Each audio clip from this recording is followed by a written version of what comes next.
Boa noite a todos e a todas, sejam bem-vindos em mais essa conferência do Núcleo de Desenvolvimento Regional. Essa noite nós teremos aqui a conferência do professor Dr. Camilo Fred Mendonça Morejon. O professor Camilo é docente aqui na UniOeste, campus de Toledo. Ele ministra aulas no curso de graduação, no curso de pós-graduação em Engenharia Química e também no programa de pós-graduação em Ciências Ambientais. Além de contribuir em outros programas de pós-graduação pelo Brasil, em especial na área de inovação. O professor Camilo é um especialista nessa área, muito solicitado pelo Brasil inteiro. E, além disso tudo, o professor Camilo também é membro do Comitê Técnico-Científico do Conselho Nacional de Desenvolvimento Científico e Tecnológico. É o primeiro professor da UniOeste Campus de Toledo a ter essa honraria. Para vocês terem uma ideia, para ter assento nesse conselho, o professor, o pesquisador, tem que ter assim, uma carreira acadêmica ilibada e também com uma alta produção científica. O professor Camilo também é um dos pesquisadores da UniOeste, que ele tem um número significativo de patentes tecnológicas, o que demonstra também a sua produtividade excepcional. O professor Camilo tem formação em Engenharia Química e também em Engenharia Mecânica. Professor Camilo, o senhor fica à vontade para a sua exposição. Tem até 1 hora, e na sequência nós vamos abrir para perguntas, tanto pelo chat como ao vivo. Aqueles que quiserem fazer perguntas, é só abrir o microfone e perguntar. Para aqueles que não vão se manifestar, pessoal, por favor, mantenham seu microfone fechado, para nós evitarmos interferências na fala do professor Camilo, e depois, na sequência, durante o debate, a gente volta para continuar aí essa conferência com os questionamentos. Tá bom, Camilo? Por favor, fique à vontade. Qualquer dúvida é só nos chamar que nós estamos aqui, tá bom? Ok, Jandir. Bom, inicialmente, antes de começar com a minha palestra, gostaria de agradecer pela oportunidade, mas principalmente pela honra, de fazer parte do ciclo de conferências do NDR. Sem dúvida, um valioso espaço para aprofundar temas, os diversos temas que estão sendo apresentados, que são de extrema relevância, e dizer que a equipe do NDR está de parabéns. Então, Jandir, começar a minha palestra comentando alguns fatos que eu tive na minha passagem por Rio de Janeiro. Especificamente, em 1996, Jandir, eu tive uma breve passagem pelo Tablado, não sei se você já ouviu falar do Tablado, uma famosa escola de teatro no Rio de Janeiro. Essa escola foi fundada também pela famosa dramaturga brasileira Maria Clara Machado, a quem eu tive a honra de conhecer. E numa das minhas passagens pelo Tablado, surgiu a oportunidade de acompanhar um dos testes daquele pessoal que faz parte da equipe de atores, de novelas, de minisséries na televisão. E nessa ocasião, Jandir, me chamou a atenção muito uma frase, e a frase mais ou menos estava colocada da seguinte maneira: a vida tem altos e baixos, porém, no final, tudo fica bem como antes, Bom, naquele momento me pareceu muito interessante, porém, mais tarde, pelas diversas experiências que nós tivemos até o momento, e que vamos ter, obviamente, no futuro, eu pude constatar que isso é verdade, E, realmente, Jandir, as nossas vidas são feitas de altos e baixos, ou seja, de processos cíclicos, de batimentos do nosso coração, de ondas, de movimentos oscilatórios, de diversas frequências, amplitudes, intensidades, períodos, E o lado bom de tudo isso é que, na média, o resultado sempre tende para uma situação favorável, Ou seja, a vida tem altos e baixos, porém, no final, sempre fica bem como antes, Então, seja qual for o cenário, seja qual for a situação, creio que sempre temos que nos colocar numa condição de agradecimento. Agradecimento por tudo, Se de manhã, quando a gente acorda, o fato de abrir os olhos, então já tem que gerar um sentimento de gratidão, Se temos que dar graças a Deus por isso, temos que agradecer pela possibilidade de andar, pela possibilidade de olhar, respirar, pensar, né? Inclusive, Jandir, creio que temos que também agradecer pelas coisas ruins que temos na nossa frente, né?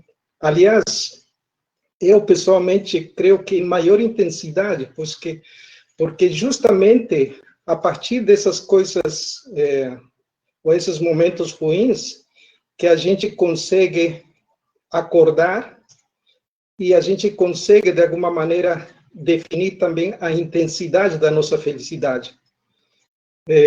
O que significa isso? Que quanto maior o problema que temos, né, maior será o esforço para vencer esse problema, e, obviamente, quanto maior, né, por esse problema, maior será a satisfação. Logo, né, a maior satisfação gera uma maior felicidade, né? Então, por isso, eu sempre coloco essa situação de que temos que agradecer pelos problemas, e sem os problemas, eu acho que nós não teríamos desafios, e sem desafios não teríamos satisfações, e sem satisfações não teríamos felicidade. Então, acho que esse momento propício de pandemia que a gente está vivenciando, ainda no ambiente de vida e morte, creio que temos que enfrentar todos esses desafios com serenidade, com criatividade, com inteligência e com muita inovação. E em todo esse processo, né, temos que sempre fazer prevalecer nosso otimismo e nesse otimismo nosso estado de amorosidade, né? Então, com essas palavras, Jandir, eu queria começar essa palestra e então, vamos tratar do assunto relacionado com as aulas remotas, né? Uma situação que veio de maneira muito rápida e está gerando uma série de discussões, né? Então, nós estamos, na atualidade, em um cenário de pandemia, e esse cenário de pandemia não é o último, e eu acho que nós vamos ter outras pandemias no futuro. Nós já tivemos, né, só para lembrar um pouquinho, eu cheguei no Brasil em 1994, e justamente em 1994, pelo que fiz a minha pesquisa, nós já tivemos uma pandemia relacionada com a pneumonia. Em 2003, nós tivemos o SARS, né? Em 2006, tivemos a dengue e também a gripe aviária. Em 2009, nós tivemos a gripe suína. Em 2010, né, nós tivemos o surto de cólera. Em 2013, né, tivemos a MERS. Em 2014, tivemos o sarampo, rubéola. 2016, recentemente agora, tivemos a Zika, né? Depois 2018 ebola, 2019 sarampo e agora 2019 estamos com a Covid. E também tem uma coisa que está me preocupando, que está se falando que 2021 e 2022 nós vamos ainda ter ondas, né, de pandemia. Estão falando aí da influenza A e tudo. A gente vai ter que, de alguma maneira, se preparar para esses cenários, né? Então, nesse processo de pandemia, nós tivemos uma série de atividades no nosso planeta Terra que estão sendo afetadas, as atividades na questão urbana, na questão rural, os sistemas produtivos, o perfil do consumo nesse período e pós-pandemia também, a questão econômica, né, as questões turísticas dentro das nossas regiões, os nossos relacionamentos estão sendo afetados por essa pandemia, a nossa maneira de pensar também está sendo afetada, e aí temos também a educação, que de alguma maneira está passando por uma situação de quebra de paradigmas, né? Então, é dessa maneira que surge esse assunto das aulas remotas em tempos de pandemia, e vamos tentar fazer uma análise sistêmica para ter uma noção de como isso tudo está interrelacionado, né? Então, mais do que aulas remotas, creio que estamos diante de um acelerado quebra de paradigmas na educação. A pandemia, creio eu, que foi apenas uma gota de água nas nossas vidas e nos obriga a repensar todas as nossas atitudes, né? Seja como pessoas, seja como profissionais e também como cidadãos, né? Realmente estamos passando momentos de muitas preocupações e, como eu disse no início, né, ainda num ambiente de vida ou morte, né? Eu jamais imaginei que eu iria passar por uma situação dessas, né, que nós iríamos passar numa situação dessas.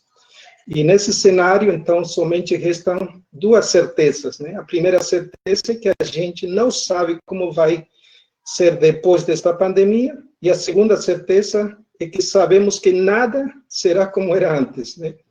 E se nós não discutirmos novos cenários, se nós não tomarmos iniciativas proativas, estaremos deixando de ser protagonistas e deixaremos nossas vidas nas mãos dos outros, né? Então, temos que ser protagonistas, não temos que ser coadjuvantes do processo. Existem, obviamente, as possibilidades, né? Alguém já disse que tem aquela filosofia do Zeca Pagodinho, né? Como é que a música deixa a vida me levar, leva eu, né? Então, ou a gente vai ser coadjuvante, ou seja, ou a gente vai ser protagonista desse processo de quebra de paradigmas. Então, a escolha está nas nossas cabeças, né? No meu ponto de vista, creio que temos que discutir, sim, temos que entender os vários cenários, e a partir disso temos que planejar, temos que definir estratégias para o presente e também para a transição para o futuro, após a pandemia, né? Então, esse processo requer da participação de todos nós, né? Sempre num ambiente de bom senso, de respeito, de cordialidade, e a partir disso, então, nós vamos conseguir identificar algumas saídas, né? A luz no final do túnel. E aí, então, surge a pergunta, né? O que tem a ver a questão das aulas remotas com o desenvolvimento regional? Essa palestra está fazendo parte do Núcleo de Desenvolvimento Regional. Então, vamos inicialmente tentar relacionar, né, o que tem a ver essas aulas remotas, o que tem a ver, né, a questão da educação com o desenvolvimento regional, né? E para isso, então, eu farei uso de uma imagem que representa o território, né, aquilo que eu sempre tenho falado por muito tempo. E, então, para entender a lógica de todas as coisas que temos ao nosso redor, então vamos primeiro analisar a questão do território. Esse território, então, pode ser o planeta Terra, né? Pode ser um continente ou vários continentes, ou pode ser, no caso, o território do Brasil, conforme está ilustrado aí na imagem, né? Então, nesse território, nós temos uma série de subterritórios, né? Temos Brasil, 26 estados, mas o Distrito Federal, 5.570 municípios que fazem parte desse território e uma população de mais de 210 milhões, né, que temos reportado nos últimos dados do IBGE. Então, aí nós temos os estados que estão distribuídos na região sudeste, na região nordeste, na região norte, na região centro-oeste, etc. Então, nós temos aí os 5.570 municípios. E nesse cenário, nós temos o nosso estado, né, o estado do Paraná, com os 369 municípios, e dentro da região oeste do Paraná, nós temos o nosso município, Toledo, né, no qual estamos inseridos. E, então, quando a gente faz uma análise de território, nós consideramos que devem existir alguns elementos comuns a esses territórios. E para entender melhor esses elementos comuns, então nós consideramos, por exemplo, o território município Toledo, e aí então nós teríamos que identificar os elementos que fazem parte de um território município, que vai ser comum a um território estado, que vai ser comum a um território país, né? Então, para entender melhor esses elementos desse território. Então, vou utilizar aqui esses desenhos que foi feito pelo Ian, meu filho, e a partir da contribuição da minha filha, da Natália, então nós conseguimos elaborar um esquema que representa os elementos que fazem parte do território. E justamente esse resultado dos elementos que fazem parte do território está nesse esquema, né? Então, nesse esquema, nós podemos observar uma série de elementos. Temos aí o elemento de gestão pública, né, constituído pelo Executivo, Legislativo, Judiciário, esfera federal, municipal. Temos a questão da saúde, temos o elemento da educação, temos o elemento da assistência social, temos o elemento do esporte e lazer, da saúde mental, da questão da segurança, né? E temos lá em cima, de outro lado, temos a população, e aqui temos representado por uma esfera amarela, o que seria o sistema gerador de riqueza, constituído pelas atividades do primeiro setor da economia, segundo setor da economia, terceiro setor da economia. Aqui temos os recursos hídricos, recursos naturais renováveis, não renováveis, energia, e do outro lado temos o produto que é absorvido pelo consumidor, temos a questão de emprego e renda, temos a questão das atividades turísticas, infraestrutura logística, também na parte rural, infraestrutura logística na questão industrial, e também tudo aquilo relacionado com infraestrutura logística na parte urbana. Então, esse conjunto de elementos fazem parte do território município, os mais importantes. Da mesma maneira, nós temos esses mesmos elementos no âmbito dos estados, né? E também, da mesma maneira, nós temos esses elementos no âmbito da federação, no caso do Brasil, e dos outros países também de maneira análoga. Então, aqui, uma coisa que tem que nos chamar a atenção dentro dessa questão comum é que quando a gente fala de saúde, então, indiretamente, estamos falando de profissionais que vão atuar na área de saúde para suprir todas essas demandas, né, de prevenção e correção, né, diante de eventos de saúde. E quando a gente fala de educação, também estamos falando de profissionais da educação, desde a creche, escola, colégio, universidade, até mesmo a universidade da terceira idade, né? E aí vamos precisar também profissionais da área de assistência social, de esporte e lazer, profissionais que trabalham na questão da saúde mental, profissionais que atuam na parte de segurança, diversos profissionais que trabalham nos sistemas produtivos, né, nas cadeias produtivas, do primeiro setor da economia, na área rural, também do segundo setor da economia, responsável pela transformação das matérias-primas em produtos de valor agregado. Temos também, né, profissionais que atuam no terceiro setor da economia, né, aqueles relacionados com comércio e prestação de serviços. E aí, então, nós temos também profissionais na questão de distribuição para o mercado consumidor, os próprios consumidores fazem parte desse processo, e temos também profissionais inseridos nas questões turísticas, na questão rural, industrial urbana, etc, etc. Então, de alguma maneira, nós estamos falando de pessoas que fazem parte, pessoas que fazem acontecer todos esses processos. Então, não adianta você se preocupar com questões secundárias, sendo que o elemento principal de todos esses processos são as pessoas. E justamente essas pessoas é o que a gente denomina de capital intelectual inovador, né? Esse capital intelectual inovador que tem que ser motivado, tem que ser visionário, tem que ser empreendedor, né? Tem que ser empático e, acima de tudo, tem que ser inovador. Então, estamos falando desse capital intelectual que faz tudo acontecer dentro do território, conforme foi especificado no esquema anterior, né? Então, a pergunta é, aonde que se forma esse capital intelectual?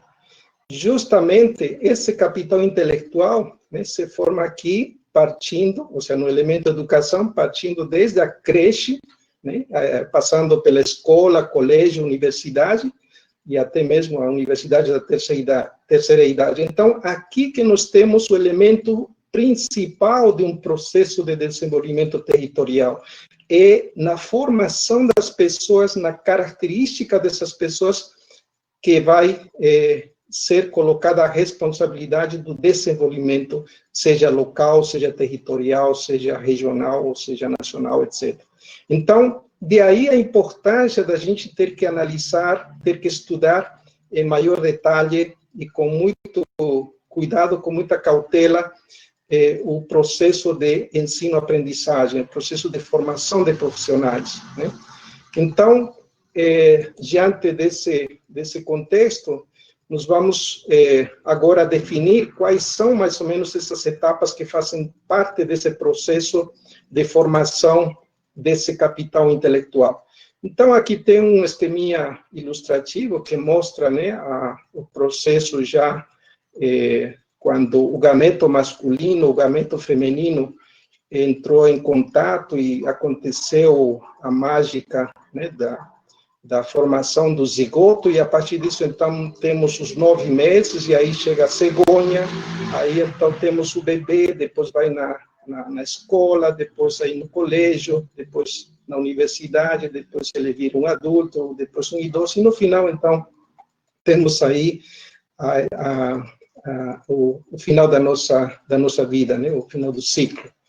E nesse processo, então, se nós fizermos um gráfico da vida em função do tempo, então nós vamos ter essas etapas, né, distribuídas agora do ponto de vista da educação. Aqui nós temos a creche, aqui nós temos a escola, aqui nós temos o colégio, aqui nós temos a universidade, e o resultado de tudo isso, então, seria a formação daqueles profissionais denominados o nosso capital intelectual, que faz parte de um território.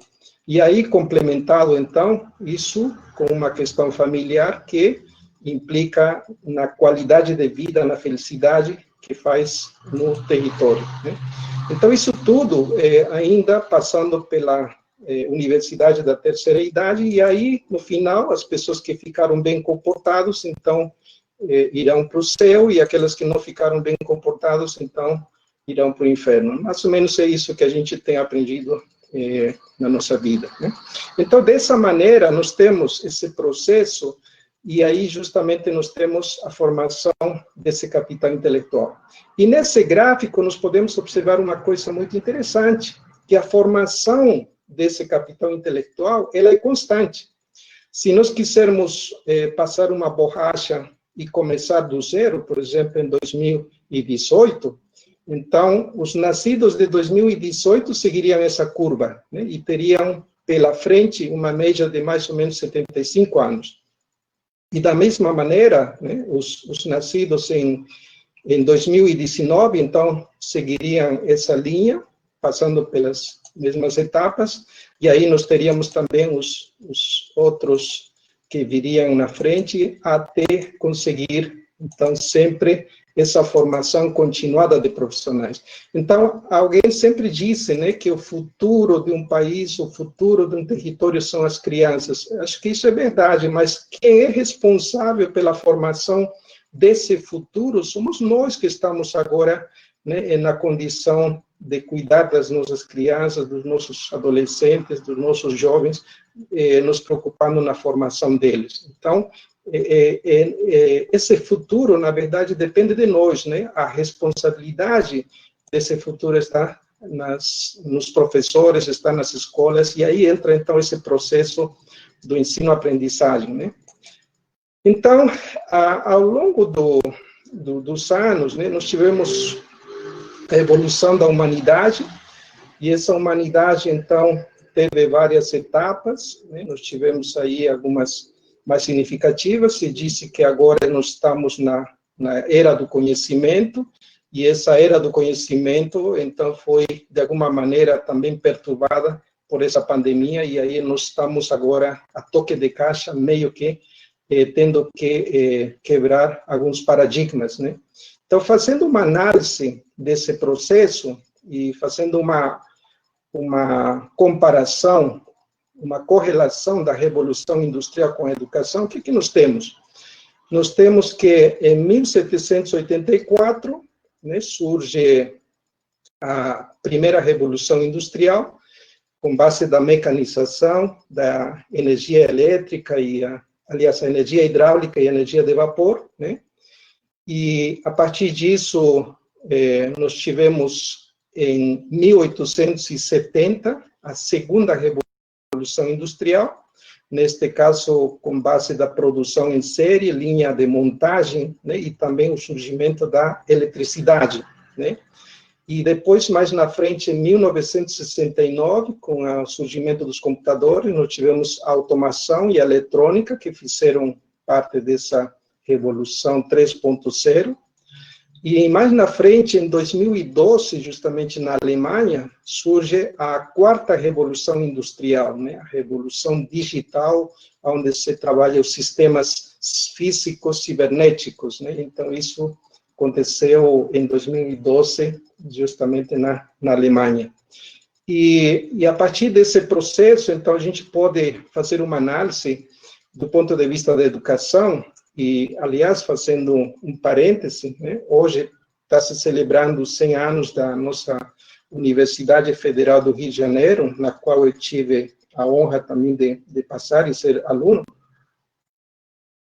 E a gente vê pela história que a UFRJ é consequência de um processo, né, de junção de várias outras instituições, e pela história se disse que em 1792, né, justamente em 7 de setembro também, teria surgido, né, uma Real Academia uma escola, né, escola de técnica ou politécnica do Rio de Janeiro, né, que depois, em 7 de setembro de 1920, então, que virou a UFRJ, né, ou seja, a origem dela teria sido em 1792, né? E a partir disso, então, nós tivemos no Brasil o surgimento das universidades. No âmbito de Latinoamérica, aliás, nas Américas, de um modo geral, a primeira universidade surge no século XVI, exatamente em 1551, né, a Universidade de São Marcos, de Peru, né? E depois tivemos a Universidade Nacional de Córdoba. Isso aconteceu no século XVII, em 1613, e temos também a terceira universidade mais antiga das Américas, a Universidade São Francisco Xavier de Chuquisaca, na Bolívia, né? Ela é de 1624. Então, só fazendo um parênteses, a universidade mais antiga das Américas está, no momento, com 469 anos, né? A segunda universidade já está com 407 anos, e a terceira, da Bolívia, está com 396 anos. Então, o Brasil, considerando 1920, né, como sendo o surgimento da UFRJ, estaria com 100 anos. Então, olha a diferença em relação à criação das universidades, né? Se o Brasil saiu um pouco atrasado em relação a esse aspecto. Mas, de uma maneira ou outra, nós podemos observar que a nossa educação é fruto da da primeira Revolução Industrial, né? A primeira Revolução Industrial é de 1784, né? Então, considerando o surgimento da universidade na sua origem em 1792, então nós teríamos como consequência a universidade como consequência da primeira Revolução Industrial, né? 8 anos depois da primeira Revolução Industrial.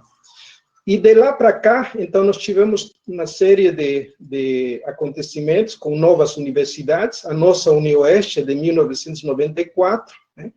E depois ela se posiciona junto a outras universidades estaduais também. E aí, então, nós temos que chamar a atenção o fato de nós, por exemplo, nós, UniOeste, estarmos lidando com professores do século XX, né? Alunos do século XXI. E, de alguma maneira, nos carregamos, enquanto universidade, as características das demandas da primeira revolução industrial. Então, foi muito tímida esse ajuste para a segunda, para a terceira revolução industrial. E nós já temos agora, em 2012, nós já tivemos, né, a quarta revolução industrial, e estamos ainda tendendo para a quinta revolução industrial, que acredito eu que vai acontecer logo, logo, né? Da primeira para a segunda revolução industrial se passaram 86 anos, da segunda para a terceira revolução industrial se passaram 99 anos, e da terceira para a quarta revolução industrial se passaram 43 anos. Né? Então, tudo indica que da quarta para a quinta revolução industrial o tempo será menor. Né?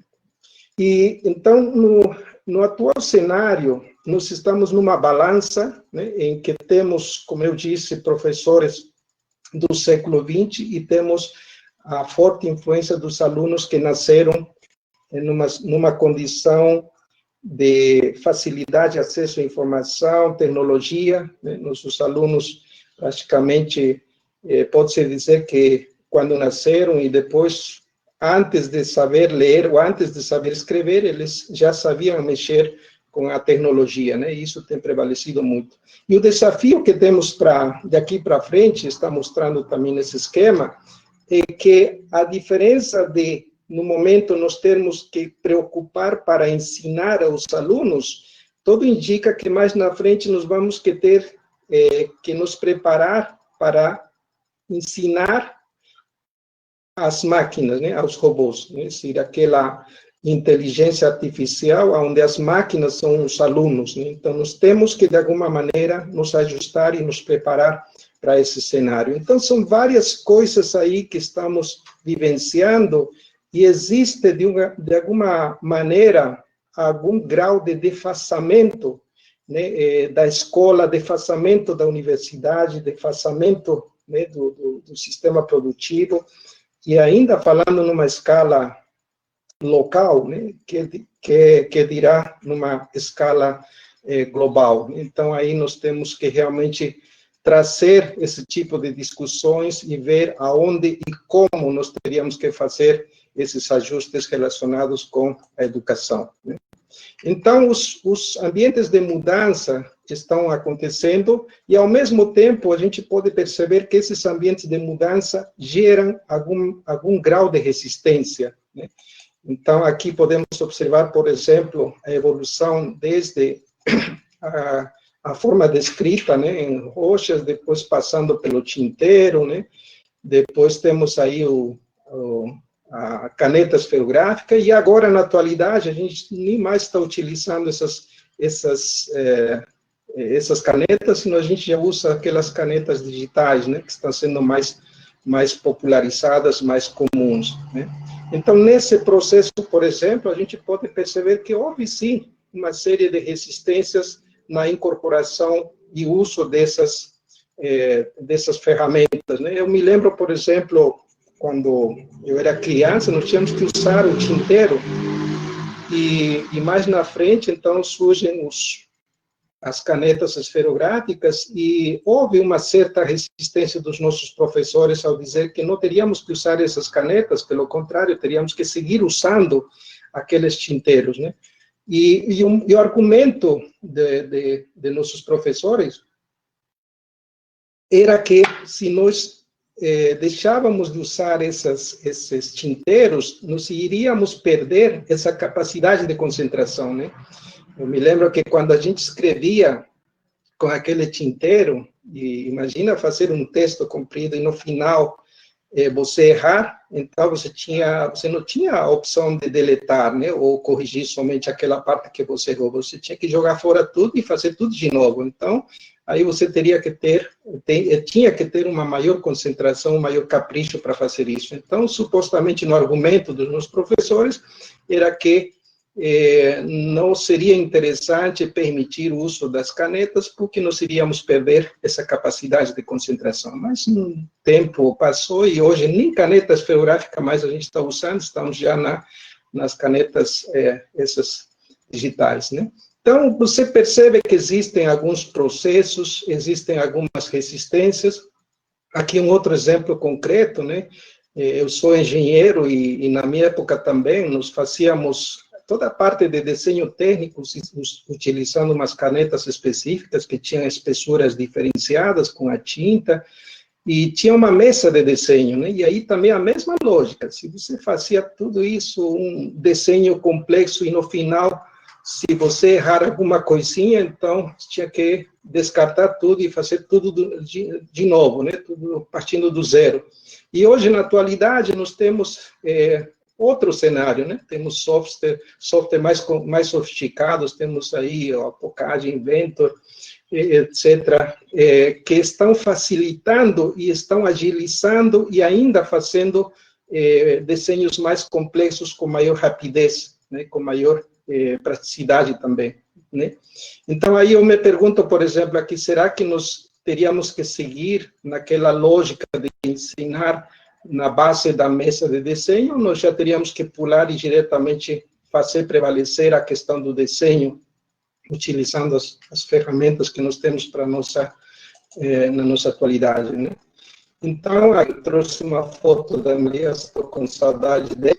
Então, nós percebemos, por exemplo, que até na nossa maneira de trabalhar, né, tudo mudou, né? Então, jamais eu imaginava, na minha época de estudante, ter que trabalhar com 4 telas e ter um gabinete de computador tendo que ser refrigerado, né, com um radiador de caminhão, porque para aguentar o tranco e não esquentar, né, é o que nós temos na atualidade, né? Então, são situações que estão evoluindo, são situações que estão mudando. Aqui um outro exemplinho também que mostra da questão da matemática, né? Antigamente, e ainda na atualidade, muito se foca a questão dos algoritmos, né? De cálculos algébricos, né? E mesmo tendo calculadoras, às vezes se evita, né, o uso desse tipo de ferramentas. E aí também tem uns argumentos, né? Eu mesmo, em alguma situação, eu tinha, nas provas, né, dito que não era permitido o uso de calculadoras, né?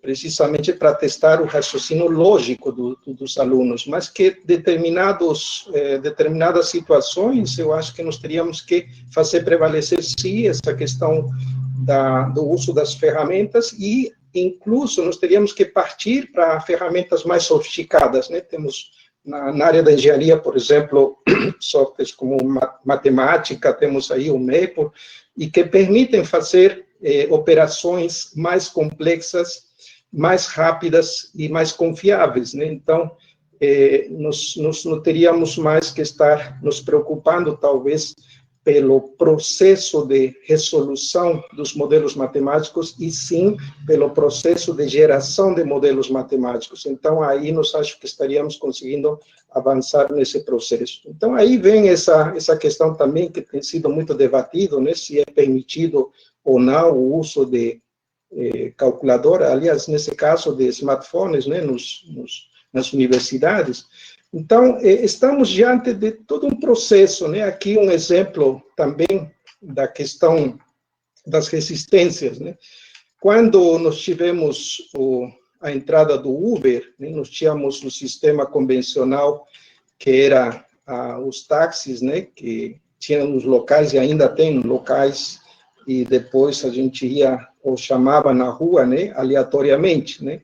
E quando surgiram, então, foi colocado uma série de barreiras, né, resistências, né? O primeiro relacionado com a negação, o segundo relacionado com uma certa raiva, né, dos que estavam no mercado convencional, o terceiro relacionado com uma negociação, né, não dando certo a negação, não dando certo a raiva, então tinha que partir para uma certa negociação, né, de motoristas indo para Brasília e fazendo uma série de negociações para ver se eles conseguiriam ter um menor impacto, né, dessa entrada do Uber no processo, né? E aí temos um processo de depressão, né, tristeza, etc. E no final, aceitação, né? Então, você percebe que são situações relacionadas com resistências à mudança, e essas resistências à mudança, então, geram, de alguma maneira, uma série de traumas ou uma série de sofrimentos, né? Então, no caso da educação, estamos mais ou menos no mesmo caminho. Estamos com novos desafios, né, na educação, e aí, então, nós temos que, de alguma maneira, ter que conseguir uma certa sintonia com a realidade, né? E para esse processo temos que planejar, né? E temos que fazer ajustes. Eu sou mais a favor dos ajustes para evitar, né? Para não ser surpreendidos com mudanças radicais que na maioria dos casos são traumáticos, né? Então nós temos esse processo, e para esse processo, então, nós precisamos entender alguns conceitos, né? E aí entra, então, o conceito de sistema. O que é um sistema? O sistema é um conjunto de elementos, um conjunto de atores, um conjunto de variáveis, conjunto de parâmetros que interagem de maneira interdependente em torno do setor comum. Então, é o conceito de sistema, e a gente pode, né, aplicar esse conceito de sistema em várias situações. Por exemplo, aqui nós temos o caso do chassi de um caminhão, com uma série de componentes, uma série de elementos, e todos esses componentes, elementos, interagem de maneira interdependente com um propósito comum, né?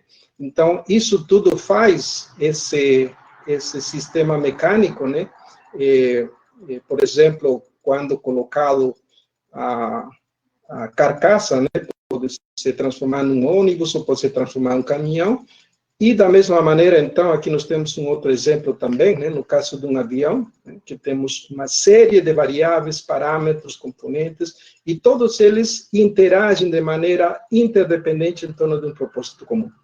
E em todo esse processo, então nós temos a figura da pessoa que opera todo esse sistema, e a cabeça que faz tudo isso funcionar, né?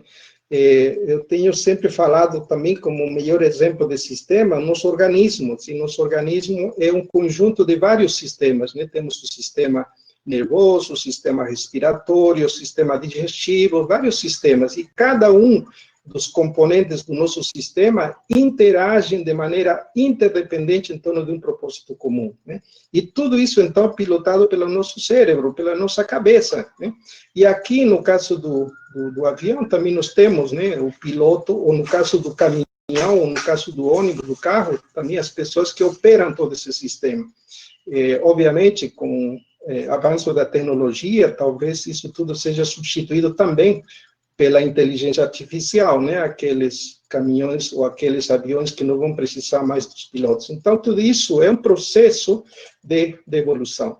E para entender esse conceito de sistema, então, utiliza-se uma metodologia, né, que nós temos trabalhado muito nas nossas pesquisas, e essa metodologia da interdependência sistêmica basicamente está ilustrada aqui com base de 3 conjuntos, né? Temos aqui o conjunto A, conjunto B, conjunto C, e a partir disso, então, nós podemos perceber que entre o conjunto A e B nós temos uma série de elementos comuns, entre o conjunto A e C temos também outros elementos comuns, entre o conjunto B e C e outros elementos comuns, e o comum dos 3 conjuntos, então, nós temos aqui a interseção dos 3, né? Então, encontrar essas variáveis, encontrar esses parâmetros, saber qual a correlação e o grau, né, de dependência que tem entre esses fatores, é o que faz a metodologia da interdependência sistêmica. Então, justamente aplicando isso, neste caso, para as aulas remotas, então nós podemos ver que a questão sistêmica das aulas remotas pode ser colocado em 11 elementos, né? Um primeiro elemento, então, seria aquele relacionado com o elemento motivador, ou seja, de todos nós querermos fazer esse processo de aulas remotas, essa quebra de paradigmas. O segundo elemento está relacionado também com a sensação de prazer, ou seja, a gente gostar de fazer esse processo. O terceiro está relacionado com habilidade, né? Porque todo processo de mudança também requer habilidade. O quarto elemento está relacionado com o conhecimento necessário para isso, ou seja, o domínio da técnica ou das técnicas. O quinto elemento está relacionado com a coragem, com a atitude para tirar do papel e da cabeça as ideias e colocar tudo isso em prática. O outro está relacionado com a infraestrutura necessária para conseguir fazer um sistema de aulas remotas da maneira mais eficiente possível. O outro está relacionado com os recursos, com a parte econômico-financeira que envolve esse processo também de incorporação de aulas remotas. As questões jurídico-legais também estão envolvidas nesse processo, as questões de saúde, segurança, as questões de saúde mental, né? E, de certa maneira, nós temos que ter também uma certa humildade na questão dos processos de autoavaliação, ou avaliação mesmo do processo. E, finalmente, o elemento mais importante que eu considero a questão da vontade política, né? Se isso tudo só vai acontecer se nós tivermos o aval político nesse processo.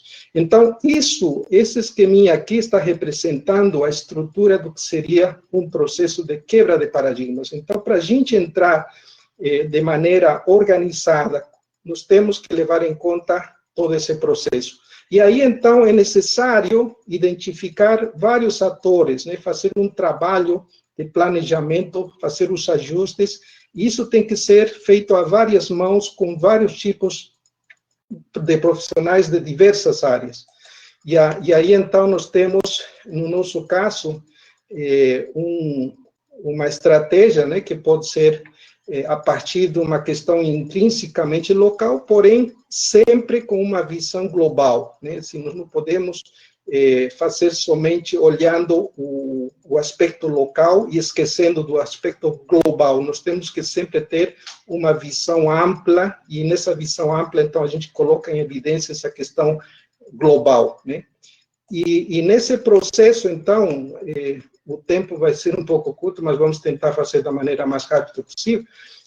Vamos ir analisando item a item, mais ou menos, o que seria o elemento que faz parte dessa questão sistêmica. Então, o primeiro que eu tinha falado no início está relacionado com o elemento motivador, né?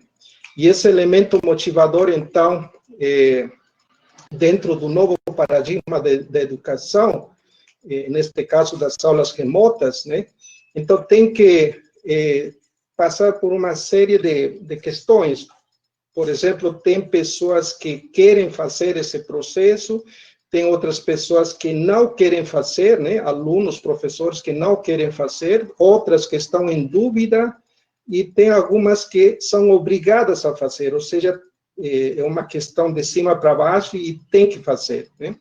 E aí, então, isso remete à necessidade de uma análise caso a caso, tem que se explicitar, né, os argumentos dos cenários, das alternativas, e aí nós temos que ver a maneira de contornar essas barreiras.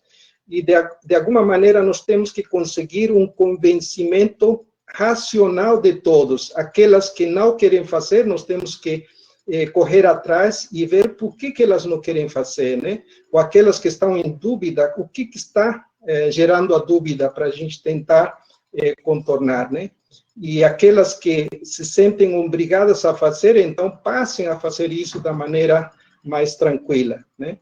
Então, temos que ter um olhar atento, temos que ser realistas e saber também que cada um de nós temos uma realidade específica, né? E nesse processo é fundamental o entendimento das realidades particulares para não aprofundar, né, o que o pessoal sempre tem falado, a exclusão, né?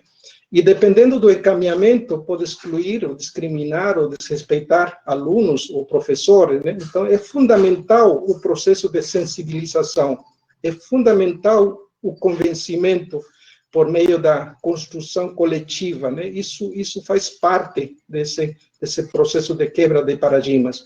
Então, o aluno, o professor tem que estar motivado, os olhos dos nossos alunos têm que brilhar, eles têm que querer fazer, eles têm que estar com a sensação de querer fazer. Então, o fundamental desse processo é o querer fazer, né? O elemento motivador. Então, isso tem que ser trabalhado. O segundo está relacionado com a questão do prazer, né? Do gostar de fazer essas aulas remotas, e nesse processo do gostar de fazer, né, então nós temos que, de alguma maneira, identificar, né, os elementos que farão, né, essa sensação de prazer, né, não fazer prevalecer a obrigação, né, tem que ser uma coisa intuitiva e sempre com uma sensação de querer mais, né. Então, algumas vezes, o próprio humor, né, torna as aulas um tanto mais leves, né, quando o assunto é chato, mas para isso, aí nós temos que trabalhar uma série de questões, tanto nos alunos quanto nos professores, né. Então, identificar elementos de prazer, né, o que os alunos gostam de fazer, o que os professores gostam de fazer, e customizar e direcionar isso, ajustar isso para as finalidades das aulas remotas. Então, é um desafio também que a gente tem que trabalhar, né? Então, o prazer, o gostar de fazer, será dessa maneira explicitado, né? E é nítida, né, a diferença quando se ensina ou se aprende algum assunto que gostamos, né? Quando a gente gosta, a gente faz por prazer, e a assimilação do conhecimento parece que é mais tranquilo, né? E não acontece quando a gente faz por obrigação. Então, essa questão do prazer é essencial também nesse processo de quebra de paradigma, né? E aí, então, surge o outro elemento relacionado com a habilidade no novo paradigma da educação. E essa habilidade, né, leva também em conta uma série de aspectos, né, na questão das aulas remotas. Então, temos que identificar habilidades nos alunos, habilidades nos professores, né? E nós sabemos que temos nas nossas aulas alunos de baixo desempenho, alunos de desempenho médio, temos alunos de alto desempenho e temos alunos de altíssimo desempenho. E da mesma maneira, nós temos também professores nessas condições. Então, nós temos que saber lidar com as habilidades desses tipos de pessoas, né? E aí também faz parte, ou tem que ser levado em conta, a idade, né? Temos professores idosos, temos professores adultos, temos professores jovens, né? E temos também, na questão dos alunos, considerando a formação desde a creche, escola, colégio, então vamos lidar com uma série de pessoas com diversas mentalidades. Então, nesse cenário, né, às vezes a gente se pergunta também como que a gente garantiria a equidade, né? E, de alguma maneira, então, nós temos desafios para explicitar e identificar essas habilidades que podem ser naturais ou podem ser desenvolvidas, né, com muito treino, com muito esforço, né?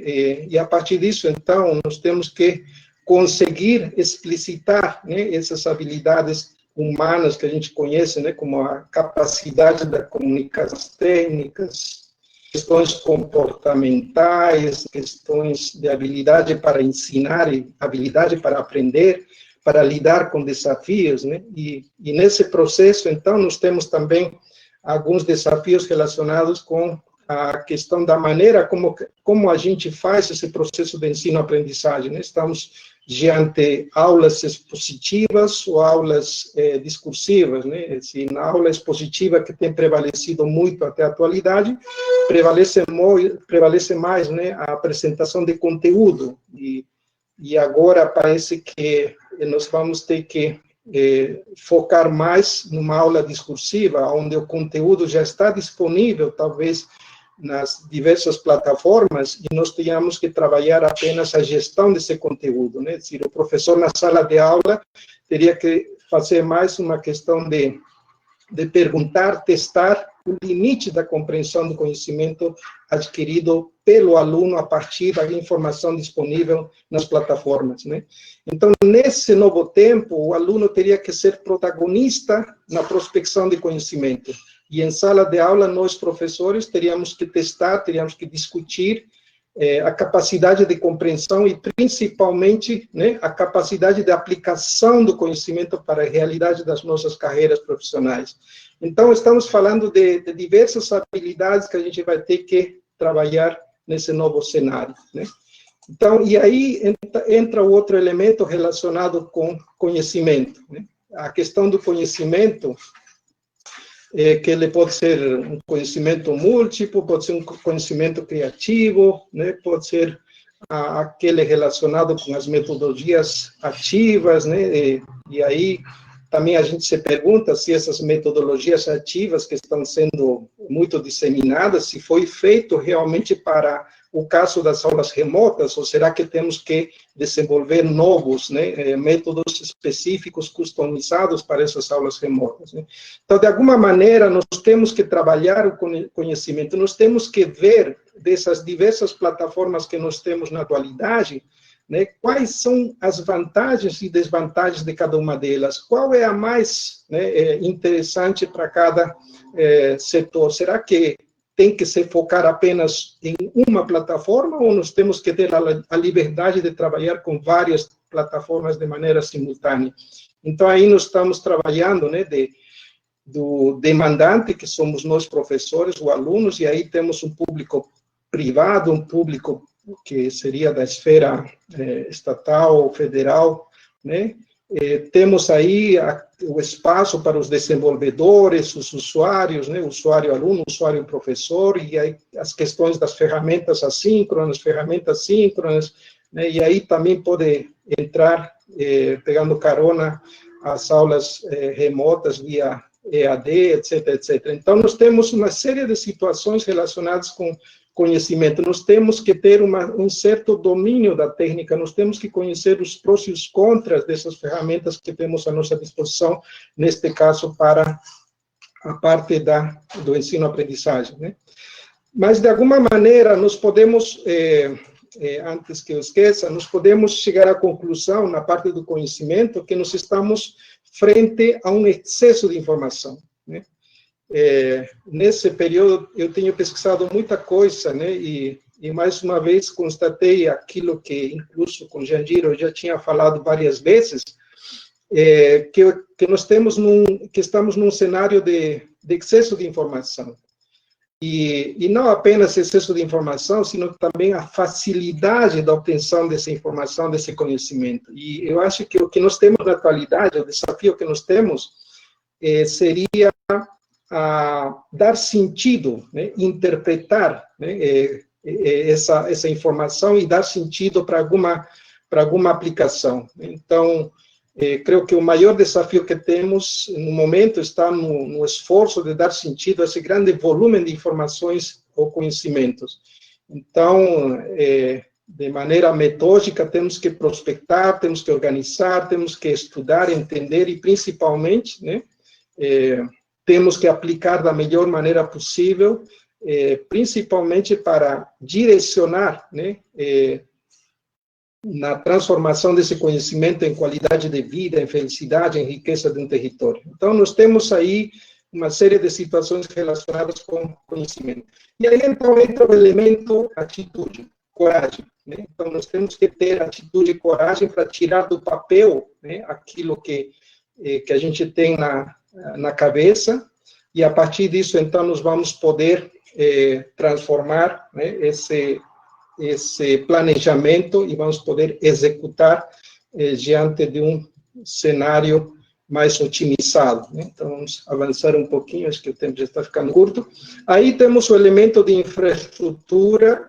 O elemento de infraestrutura trabalha uma série de situações, por exemplo, as salas, os espaços, né, nós estamos, de alguma maneira, em casa, disputando com os filhos, nos cantinhos aí, para fazer essas lives, essas aulas remotas, e aí, então, precisa dessa infraestrutura, precisa de um computador bom, precisa de uma internet boa, né? E aí nós temos o ambiente físico, também temos o ambiente virtual, temos o ambiente intuitivo, né? E aí também se trabalha a questão da privacidade, né? Nesse ambiente, seja físico ou virtual, né? E aí nós temos que ver a questão dos espaços que a gente tem nas nossas universidades, que são os laboratórios, mas como é que a gente faria a extensão disso para uma situação de aulas remotas, né? Então, aí, de alguma maneira, será que estamos subutilizando algumas ferramentas ou teríamos que voltar àquele negócio do conhecimento e correr atrás dessas técnicas, né? E também a gente percebe que está sendo bombardeado, né, com ferramentas e junto com essas ferramentas, então, a gente carrega também uma série de vícios digitais que estão perturbando a nossa capacidade de concentração, né? Então, a infraestrutura é um elemento fundamental desse processo e, para tudo isso, para concretizar isso, também é necessário recursos financeiros. Estamos falando da questão econômica financeira, né? Então, essa questão econômico-financeira, não apenas no âmbito de você ter os recursos para adquirir as coisas, mas também para a questão da subsistência no âmbito de uma família, né? E como é que fica nesse período de pandemia a questão de emprego e renda, né, na família? Esses dias me chamou a atenção, em São Paulo, falaram que mais de 1.800 professores das universidades foram demitidos, né? E também acredito eu que nos outros estados tenham outros tantos professores que estejam sendo demitidos. E como é que fica, né, a família desses professores, né? Será que teriam condições de entrar numa situação de quebra de paradigma da maneira tranquila, né? Isso já estava sendo meio que previsto. Eu sou o avaliador do MEC e eu venho acompanhando essas situações, e no ano passado, em 2019, né, o Ministério da Educação já tinha autorizado a ampliação das disciplinas de EAD, né, de 20% a 40%, e aí, então, isso agora praticamente está sendo meio que consolidado, e agora, voltando desse processo, acho que isso vai ser uma coisa comum, né? Então, nós temos que ver as questões financeiras, as questões econômicas de alunos, dos pais, dos professores, né, das famílias. E nós temos que ver aí as questões de algumas demandas não planejadas, a questão da sobrevivência, né? Temos que identificar com dados qualitativos, né? Temos que ver as limitações, executar, etc., etc., né? E, de alguma maneira, então, nós temos que evitar a evasão escolar nesse processo, né? Então, aí tem muita coisa que tem que ser vista na questão dos recursos financeiros. E aí não podia ficar de fora, né, os instrumentos jurídico-legais, e esses instrumentos jurídico-legais, então, passam pela questão dos direitos dos professores, os direitos dos alunos, a questão do amparo legal às nossas atividades, né? Aí também temos a questão das leis trabalhistas, temos a questão das normas, os regulamentos no âmbito das universidades, regulamentos no âmbito dos colégios, das escolas, né, público, privado. Então, de alguma maneira, nós temos que garantir, né, o direito à educação e principalmente nesses tempos de pandemia. Isso tudo passa pela questão jurídico-legal, né? E aí vem um elemento também muito relevante relacionado com a saúde e segurança, né, especificamente a saúde mental.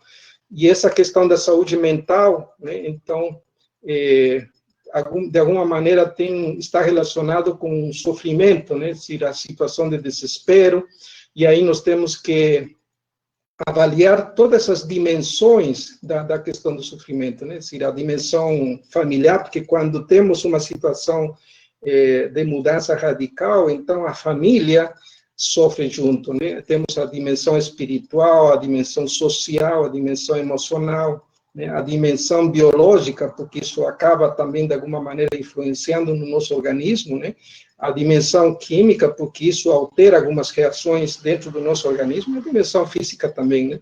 Então, o sofrimento, na verdade, passa por vários aspectos, e não apenas do ponto de vista físico, mas também do ponto de vista psicológico, né, uma coisa que a gente sabe, a gente sempre tem ouvido falar, né, que comportamentos negativos, comportamentos, né, pessimistas, a baixa autoestima, atitudes, né, dominantes de poder, personalidades agressivas, uma vida agitada e também estressante, né, a falta de paz no coração, ódio, etc. Tudo isso, né, se demonstra que são causas principais da depressão, da tristeza, de algumas alterações dos nossos órgãos, de doenças degenerativas, né, surgimento ou catalisadores de câncer, AVCs, infartos, etc. Então, de alguma maneira, nós temos que reconfigurar nossos códigos mentais, temos que potencializar,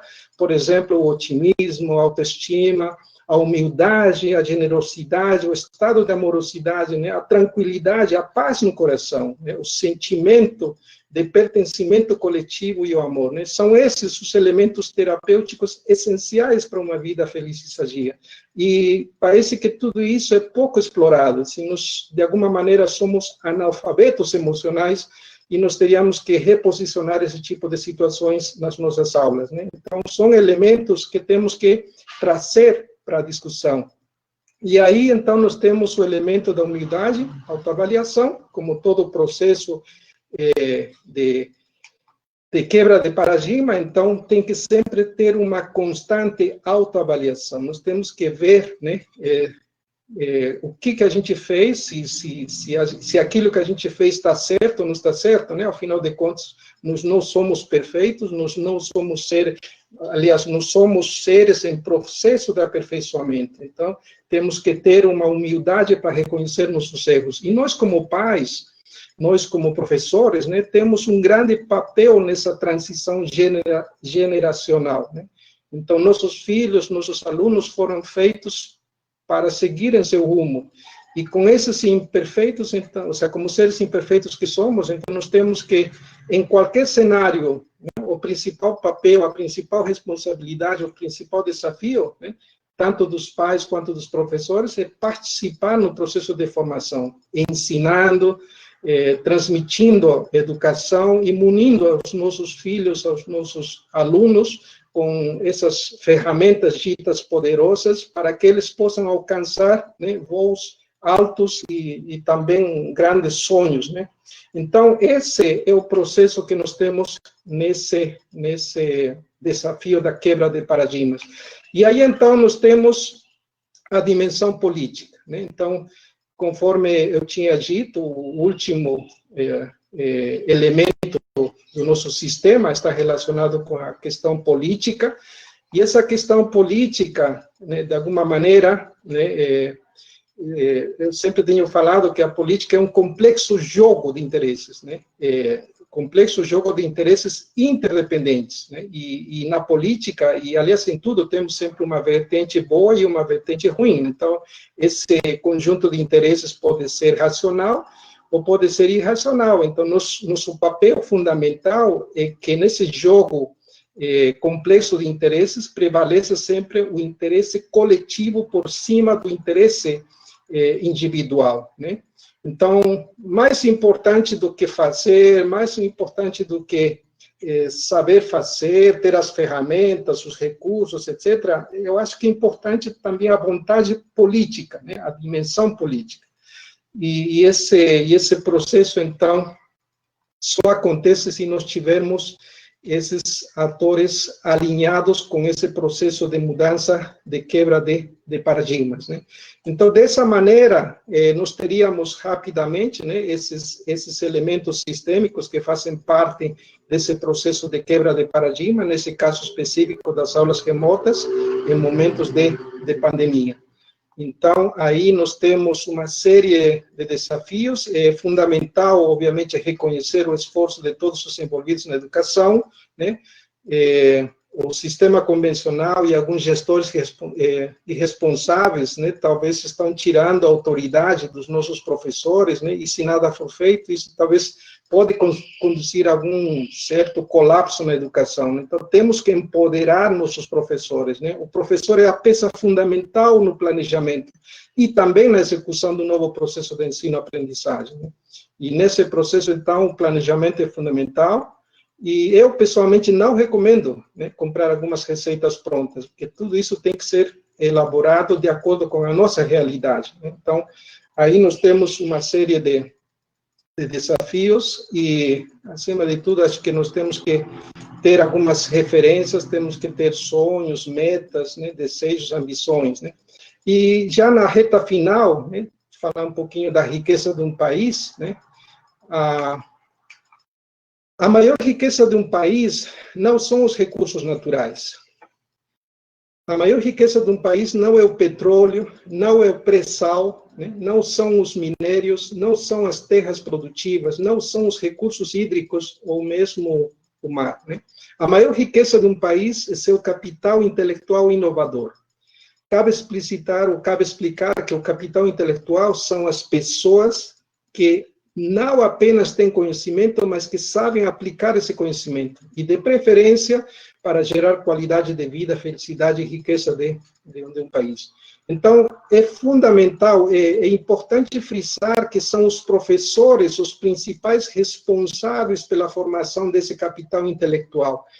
E para otimizar o processo de formação da maior riqueza de um país, que é o capital intelectual, é importante a reestruturação, a incorporação de novas estratégias em nossas escolas, nossos colégios, nossas universidades. E nesse processo é fundamental a valorização do esforço de nossos professores e alunos. E diante dessa constatação, os governos deveriam priorizar a educação, pois todo o resto é consequência, né? Por tudo isso, nosso principal desafio, nossa principal meta, né, mais relevante é a formação desse capital intelectual, que tem que ser motivado, visionário, criativo, empreendedor e inovador do nosso gigante Brasil, né? Então, sem dúvida, esse será o maior legado que podemos deixar para as futuras gerações dos nossos países, né? E para finalizar, então, eu gostaria de aproveitar para registrar a minha homenagem a esse gigante Brasil, né? Um país hermoso que acolhe com seu formoso céu, com seus imensos campos, né? A todos os filhos, né, próprios e adotados. E nesse 7 de setembro, então, talvez nosso grito não tenha que ser a independência ou morte, tenha que ser a interdependência ou morte. Então, estamos num cenário de interdependência de atuação sistêmica. Então, basicamente, era isso que eu queria passar nessa palestra e espero não ter excedido no tempo. Então, fico agora à disposição das perguntas que tiverem. Muito bem, Camilo, muito boa exposição. Você vê que o sistema funcionou maravilhosamente bem, não teve interferências, né? Muito bom. Enquanto o pessoal, se alguém tiver alguma pergunta, pode fazer aqui no chat, que eu leio para o professor Camilo. Ou então, se tiver alguma pergunta lá no Facebook, eu leio há pouco, não tinha, também é só me informar aqui e a gente repassa ao Camilo. Agradecer mais uma vez, Camilo, a sua presença aí, né? Muito nos honra.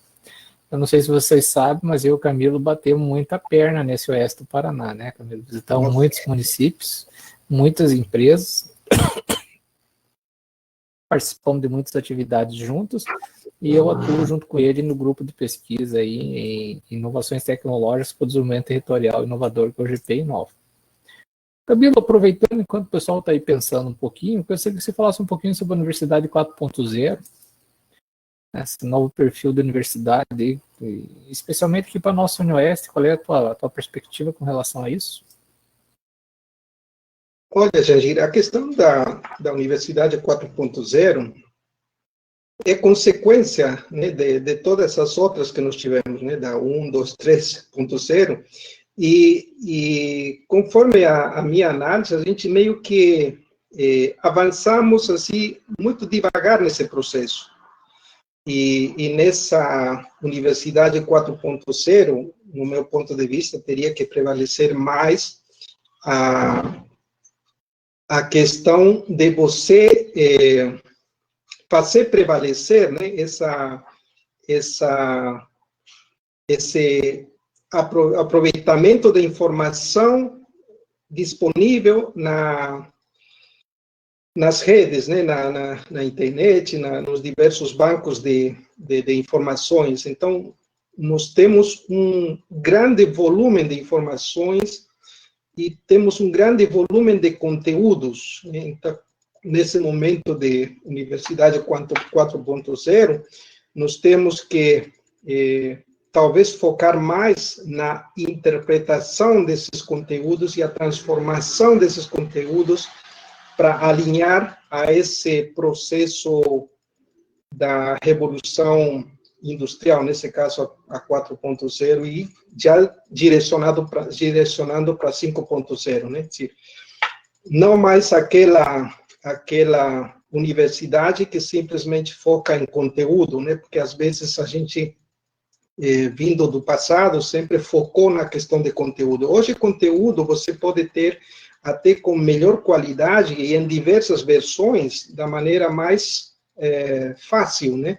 E agora o nosso desafio está em você trabalhar mais a parte aplicada, né? E nessa questão da aplicação entra o elemento inovação, né? Você ter uma série de conhecimento abstrato, e esse conhecimento abstrato você transformar em algum produto, processo, tecnologia, ou alguma solução, né, para a sociedade, não apenas para a questão do mercado, né? Não apenas do ponto de vista econômico.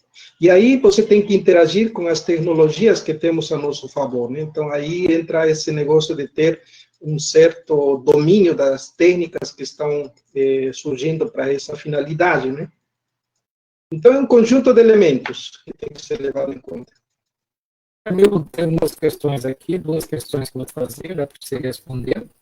É como viabilizar o empoderamento dos professores diante da realidade de ataque às universidades ou ensino público de uma maneira geral, e qual o principal desafio para os nossos gestores nesse novo horizonte que se apresenta devido à pandemia. Bom, a questão da empoderação dos professores basicamente surge a partir de você escutar eles, né? Os que mais estão em condições de contribuir com esses processos de mudanças são os professores, porque nós que estamos lidando diretamente com os alunos. No momento que você sai, né? Você sai desse processo e você recebe aquela receita pronta vindo de cima para baixo, sem considerar o que você está pensando, então, de certa maneira, fica meio que atropelando esse processo, né? Então, quando a gente fala de empoderar o professor, é porque você tem que passar a ele o desafio de encontrar as soluções, a ele e aos colegas que fazem parte do núcleo, fazer uma análise e entrar com ideias propositivas. Então, é mais fácil incorporar essas mudanças quando elas saem das bases do que você tentar impor algumas mudanças vindo de cima para baixo, né? Então, eu acho que está nessa linha. Qual que era a segunda pergunta?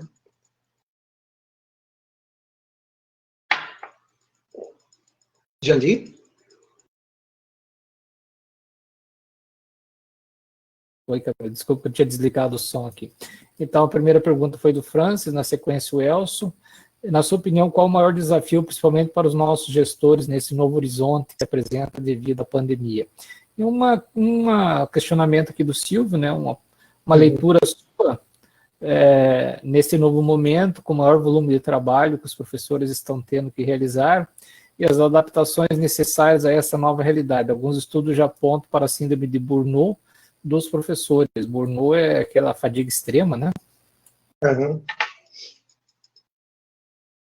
Então, conforme tentei colocar nessa análise sistêmica, são vários elementos, né? Tem a questão do querer fazer, tem a questão do gostar de fazer, tem a questão de ter a habilidade para fazer, tem a questão do saber fazer, né, o conhecimento, ter a questão de ter a coragem de fazer, tem a questão de ter a infraestrutura para fazer, tem a questão dos recursos, tem a questão econômica e financeira, né?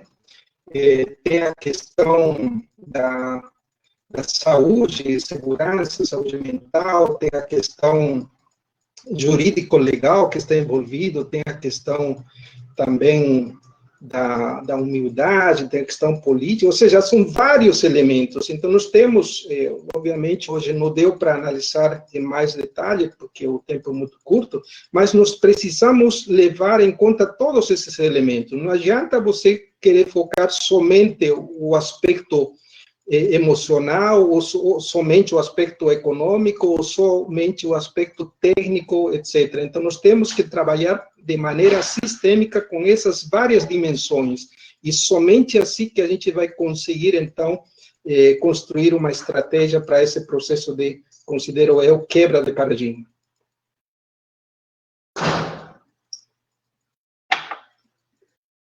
Muito bem. Pessoal, deixa eu ver, a Aline está digitando.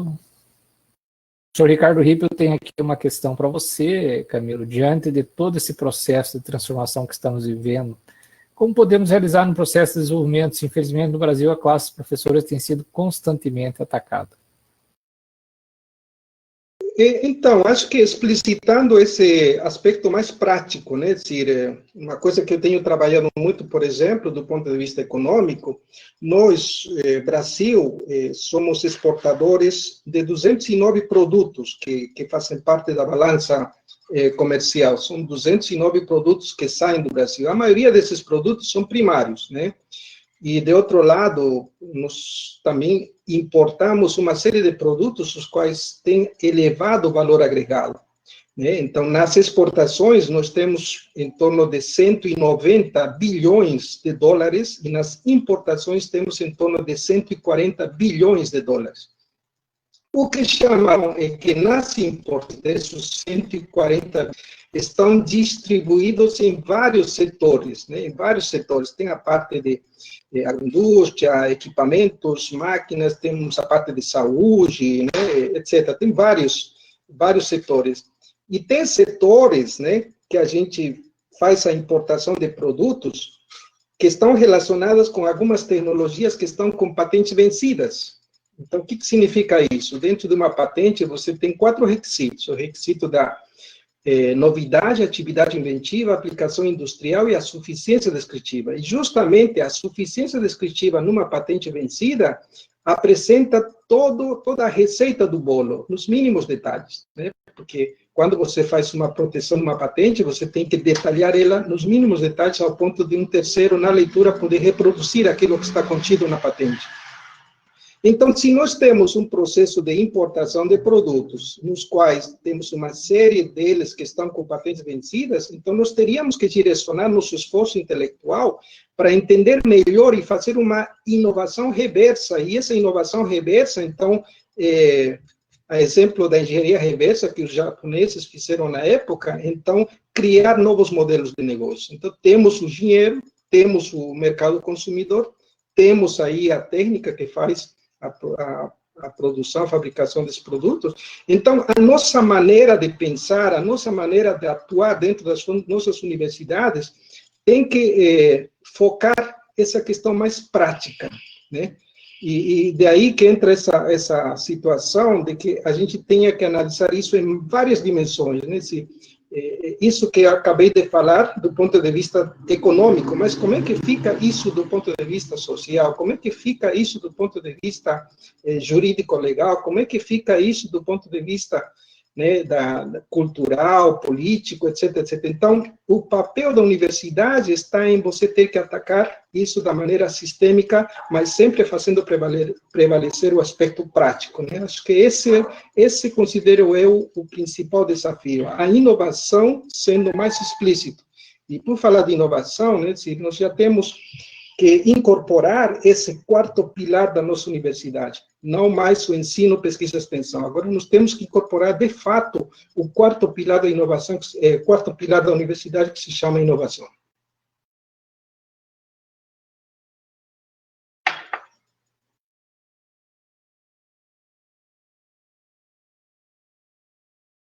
Boa noite, Camilo.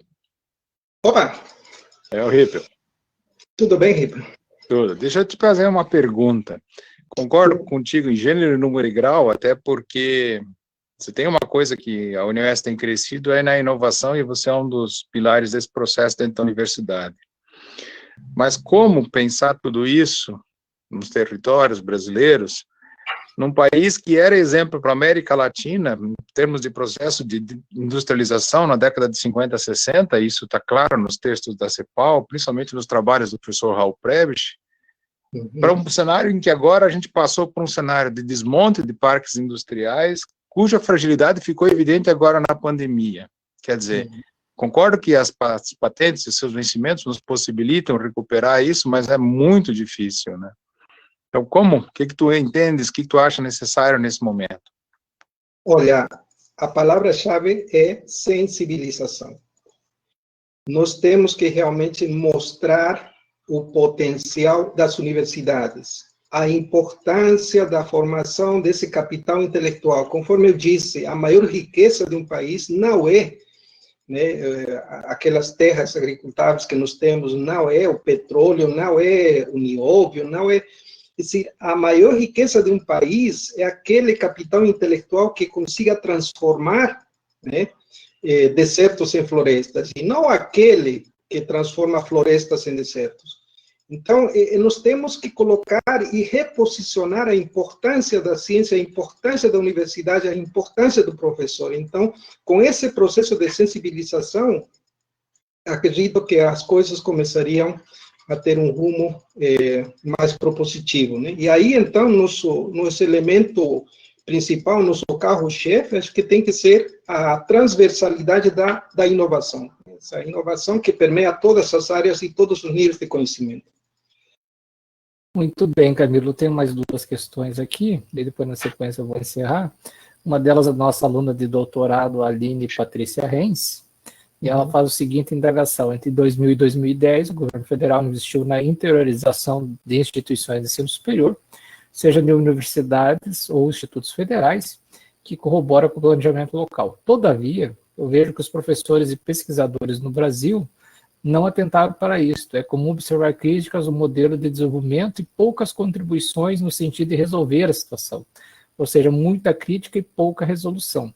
O professor observa uma mudança nesse sentido a curto prazo? Será que a pandemia colaborou para acelerar esse processo? Sem dúvida. Essa pandemia, na verdade, está nos fazendo pensar e nos fazendo repensar e nos fazendo a toque de caixa num ambiente de vida e morte, ver algumas alternativas, né? Então, eu acho que essa própria iniciativa, né, do NDR de convidar diversos palestrantes de diversas áreas, está mostrando essa necessidade da gente ter que interagir de maneira sistêmica com diversos conhecimentos. Então, nós temos que ter diversos pontos de vista. Eu sou engenheiro e eu tenho meu ponto de vista da economia, eu tenho meu ponto de vista da questão da saúde, da questão jurídico-legal, da questão, né, técnica, etc. E da mesma maneira, o economista também tem o seu ponto de vista, mas nós precisaríamos interagir, né, fazer esses espaços de discussão que permitam, então, encontrar aquele elemento motivador comum, né, o conceito de sistema, conforme eu disse no início, né, conjunto de atores, fatores, variáveis, parâmetros, etc., que interagem de maneira interdependente em torno de um propósito comum. Esse propósito comum tem que ser o elemento motivador comum de todos, que vai servir de catalisador para todos nós fazermos, porque queremos fazer, né? Porque gostamos de fazer e sabemos que isso daí vai ter uma determinada aplicação que vai satisfazer também aos outros e assim sucessivamente. Mas acho que estamos no caminho. Temos aqui uma última pergunta da Keila para encerrar a noite, Camilo. Entre os elementos que vimos, alguns deles envolvem muitas habilidades comportamentais do que técnicas, soft skills versus hard skills, as quais não desenvolvidas facilmente ou rapidamente. Nesse sentido, quais são as perspectivas ou passos a seguir para que, independente dos desafios estruturais, políticos e mentais, a classe dos professores desenvolva cada vez mais uma posição protagonista na educação, especialmente a remota? Isso. Então, nesse processo de evolução, né, da revolução industrial, com ou sem pandemias, etc., cada vez mais está sendo valorizado aquelas características humanas, que até então ficavam sempre num segundo, terceiro nível, né? Então, eu falei em algum momento da palestra que nós somos analfabetos, né, do ponto de vista da questão de estudar melhor essas características humanas que agora passarão a ter mais valor. E nós temos que focar também naquilo ali, porque justamente é isso que nos faz, ou é isso que nos fará diferentes em relação a todo esse processo de evolução tecnológica. Então, frente à inteligência artificial, né, é esse elemento, essa característica humana que fará a diferença nesse processo. Então, realmente, nós temos que reposicionar, nós temos que retomar e intensificar esse tipo de discussões nos nossos processos de formação de profissionais. Muito bom, Camilo. O vídeo dessa conferência, né, ficará disponível nas nossas plataformas digitais, no YouTube, no Facebook, no Instagram e no Twitter. Eu não tenho Instagram nem Twitter, então acredito que deve ser um negócio bem legal. Então, Camilo, se você quiser de novo, quiser enviar para os parentes, tá nessas plataformas aí, quiser disponibilizar aí no teu blog, assim por diante. Em nome dos meus colegas aí do NDR, da Faculdade de Economia, do PGDE e do PGE, Camilo, nós agradecemos pela sua conferência, agradecemos pela sua presença, pela generosidade em expor, né, as suas ideias, e ficamos à sua disposição. Agradeço também a presença de todos e de todas, tá? Estou vendo aqui bastante alunos do doutorado, então agradeço a presença de todos. Também as manifestações que houveram no Facebook, nós agradecemos e ficamos à disposição. Não percam na próxima segunda, às 19h30, próxima conferência do NDR. Camilo, muito obrigado. Alguma mensagem final? Somente agradecer pela oportunidade e, dependendo do caso, fico à disposição para tratar outros assuntos, né? Parece que o assunto inovação chamou mais atenção e, quem sabe, possamos, né, utilizar isso numa outra conferência. Fico à disposição, Jandir. Muito obrigado aí pelo espaço e parabéns aí ao NDR por todo esse trabalho que estão fazendo e, com certeza, vai trazer resultados muito positivos para todos. Muito obrigado, Camilo. Vamos agendar, assim, para você falar aí uma hora dessa sobre inovação, né? Que é um dos temas que você é uma referência, não só na UniOeste, mas no Brasil, né? Então, agradeço bastante. Boa noite a todos e a todas. Camilo, até uma próxima, então. Tchau, tchau. Até mais. Tchau, tchau.